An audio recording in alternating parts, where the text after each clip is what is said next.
Oui. Non, des parfums pour tous les jours. Comment ça, pas original? Mais je te permets pas. Non mais attends, on n'a pas tout le temps besoin d'être original. Parfois il nous faut des parfums que tout le monde a besoin dans sa garde-robe, c'est tout. Bon vieux classique. Oh là là là là. Bah écoute... Oh,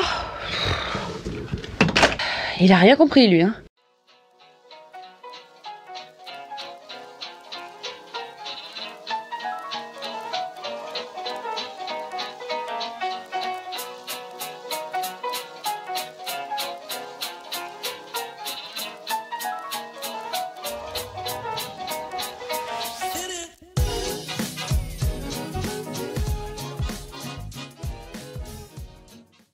Bonjour, bonjour Fragrance Lovers.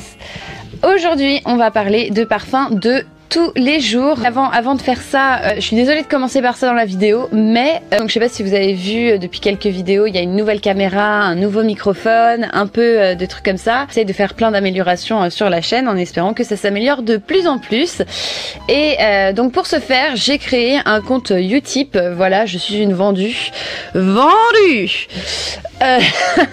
C'est vrai que les vidéos YouTube, ça me demande presque plus de travail que mon vrai travail. Voilà, je vous laisse l'opportunité d'aller sur mon compte YouTube dans la description. Vous pouvez regarder en fait des pubs de manière gratuite et moi ça me donne un petit tip quoi, ça me donne un petit pourboire on va dire. Voilà, donc si vous voulez supporter la chaîne, les améliorations et puis bah simplement et ben voilà, vous savez, si vous le faites, merci beaucoup. Et puis voilà, c'est tout quoi. Bref, passons à l'actualité du jour. Parlons de parfums de tous les jours, des indispensables qui pour moi passent sur toutes les saisons. Des choses que vous pouvez ajouter à votre garde-robe parfum que vous pourrez porter toute l'année. On va faire d'abord les hommes et ensuite on passera aux femmes. Et si vous voulez voir directement les hommes ou les femmes, je vous conseille d'aller dans la description et vous pourrez directement skipper toute la partie qui vous intéresse pas. Mais bon, après, c'est que des parfums que j'aime moi et que je porte aussi, même s'ils sont masculins. Donc bon, mesdames. Bref, le premier parfum du côté masculin que pour moi qui est un indispensable pour toute l'année, que je porte plutôt en été et au printemps, mais je le porte aussi très bien l'hiver et très bien en automne, c'est Terre d'Hermès de chez Hermès. Il n'y a vraiment pas de surprise avec celui-là. Pour moi, c'est mon parfum designer préféré chez les hommes. Honnêtement, je trouve qu'il y a vraiment une qualité d'ingrédients exceptionnelle. Il a tout ce qu'il faut pour plaire. Il a ce côté pétillant, punchy avec l'orange au début. Et ce qui est sympa avec ce parfum, c'est qu'il s'apaise pas vraiment avec le temps et c'est ce que j'aime beaucoup chez lui, c'est que ça reste toujours bien punchy parce que vous avez vraiment des notes de poivre noir qui sont là pour rehausser. Donc si vous cherchez quelque chose de très classe, mais qui a ce côté facilement portable pendant la journée aussi, celui-là il est parfait. En fait, il a un côté un peu sportif, mais classe en même temps. C'est un petit peu un parfum d'équitation pour moi. Je sais pas pourquoi j'associe le milieu un peu classique de l'équitation avec ce côté un peu sporty as well. Enfin, moi je trouve que ça me fait penser à ça. Ce qui est très dans l'essence de la maison Hermès. Si vous aimez le vétiver, pour moi c'est mon parfum préféré au vétiver. Il y a vraiment le côté un petit peu comme terreux, mais très classe. Et pour moi, le vétiver, c'est vraiment, ça sent l'homme, mais ça sent l'homme classe, on va dire. Après, moi, je le porte très facilement. Je l'adore quand il fait un peu beau. C'est super agréable. Pour moi, c'est un indispensable. Si vous cherchez à commencer votre collection, Terre d'Hermès, vous vous tromperez pas. Le deuxième que moi j'adore, c'est Jazz Club de Maison Margiela. Donc c'est un parfum qui peut sonner à consonance un peu plus, on va dire, automnale ou hiver. Mais figurez-vous que je l'ai porté il y a quelques jours au travail. Et d'ailleurs, j'ai eu un petit compliment dessus, donc j'étais ravie. Mais ce que j'aime beaucoup chez lui, c'est qu'il a vraiment ce côté un peu cigare, sans être trop smoky. Et comme si vous buviez un verre de cocktail dans un club sofa, on va dire en fin de journée.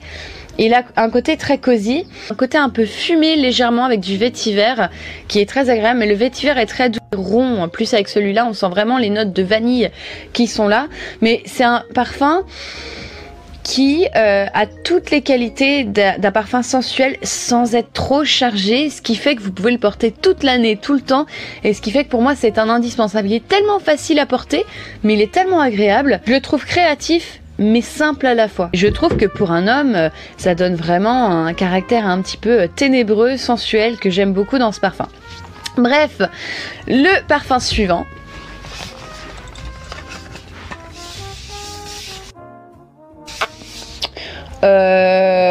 Voilà, c'est mon dernier achat, donc fallait bien le caser.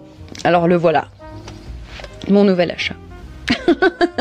Non, je rigole, je l'ai pas mis là juste parce que c'était mon dernier achat. Donc on pourrait penser que c'est Jean-Paul Gaultier, le mâle classique, mais non. Pas du tout.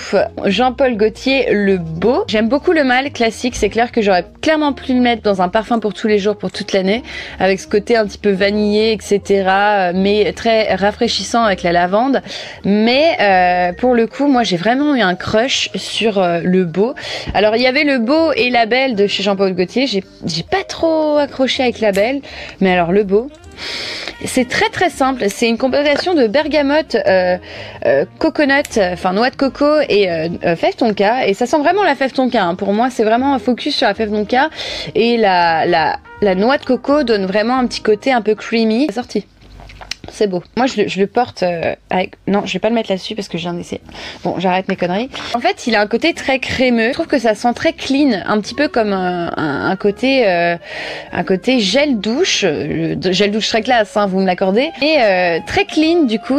Ce côté un peu uplifting au début avec la bergamote qui est très acidulée, et vraiment après on a ces notes de fève tonka, c'est un peu comme, ça sent comme de la vanille mais en plus épicé, un peu plus rude, un peu plus rugueux on va dire, ce côté un peu envoûtant, exotique, comme si vous étiez perdu sur une île déserte et que voilà, ça sent un peu le mal mais un peu plus exotique. Il est très simple, il est très facile à porter, mais je trouve que moi ça va pour toute l'année. J'ai envie de le porter en été parce que les notes de noix de coco, vous savez, en été c'est quand même assez agréable, mais c'est vrai qu'en hiver je trouve qu'il a un côté très réconfortant et agréable à porter aussi, pour ce côté cocooning, et pour moi c'est...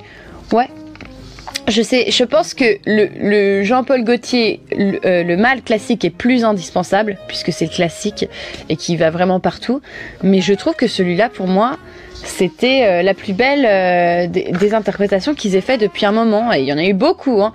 Et moi j'ai vraiment un crush sur celui-là. Après moi j'aime beaucoup tout ce qui est noix de coco et fève tonka, donc c'était facile. Voilà quoi, moi j'aime beaucoup. Et pour les femmes, maintenant on passe aux femmes. Quels sont les indispensables pour toute l'année? Pour moi ce sera Burberry London. Tu peux le porter toute l'année.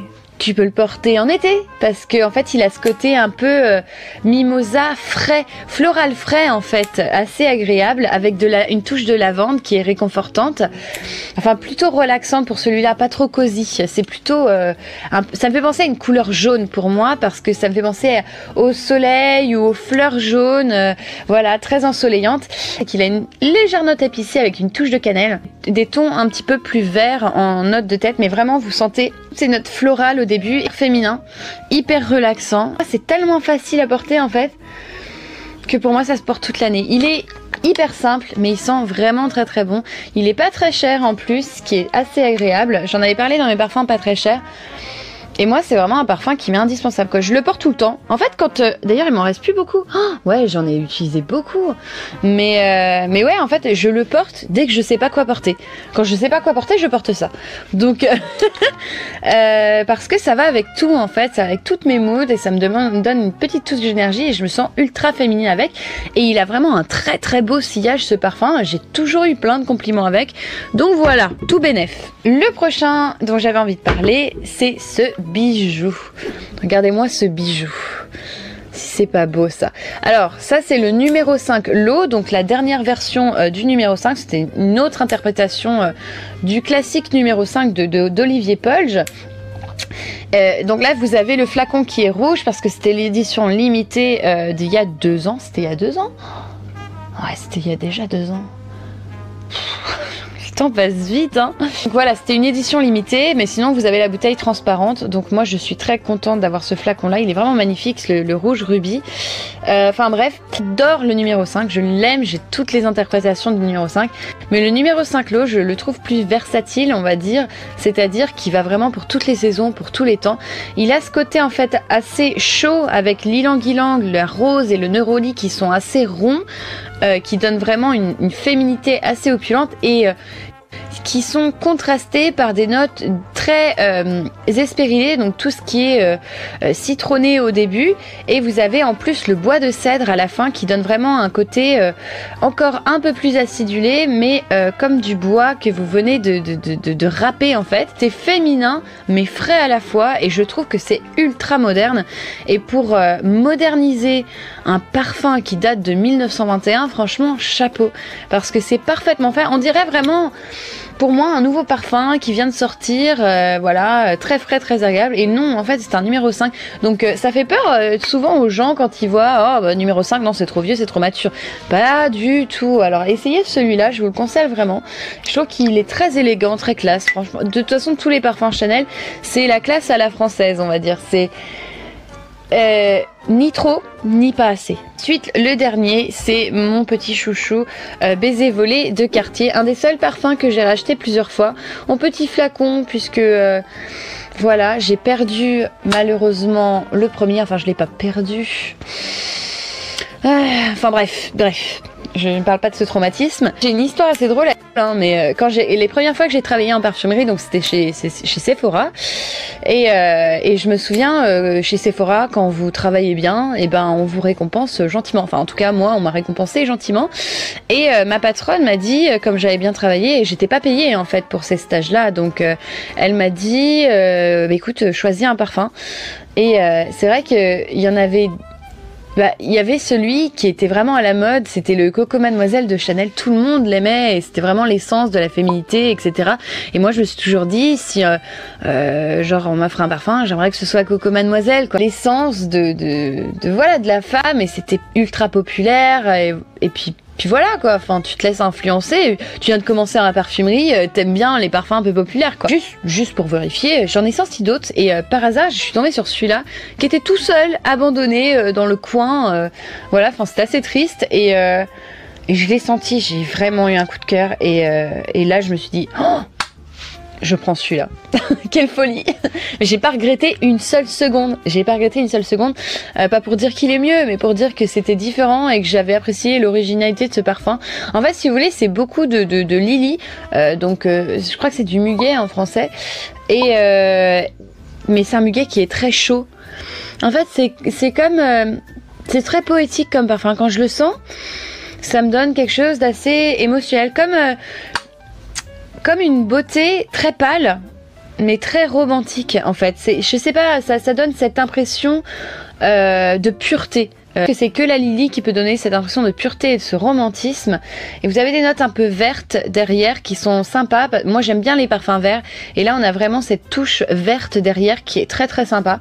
Bon, par contre faut aimer ce côté justement assez vert. Ça sent en fait, vous savez, la tige des fleurs. Ça sent un petit peu ça pour moi. Enfin je sais pas si vous avez déjà senti une tige de fleurs, mais mais moi je trouve ça sent ça, avec ce côté un peu fleur blanche, et le début vous avez ces notes très acidulées qui permettent de donner un petit côté frais au parfum, et pour moi ça va avec toute l'année. En plus ce flacon est vraiment magnifique. Donc voilà, c'était mes choix. J'espère que vous avez apprécié la vidéo, en tout cas autant que moi je trouve ça sympa de parler de parfums de tous les jours. On n'est pas forcément obligé d'être tout le temps super original, il vous faut des classiques dans votre garde-robe, et ben voilà, je vous donne 6 classiques pour moi. N'hésitez pas à vous abonner à ma chaîne si vous avez apprécié la vidéo, et si vous voulez en voir plus, laissez-moi un petit like, ça fait toujours plaisir. Et puis pour ceux qui en ont envie, vous avez mon compte Utip dans la description, encore une fois. Ça me ferait vraiment plaisir si vous le faites, et si vous le faites pas, c'est pas grave. Voilà. Et puis voilà. Et je vous vois très bientôt, et je vous souhaite une très très bonne journée. À bientôt. Bye now.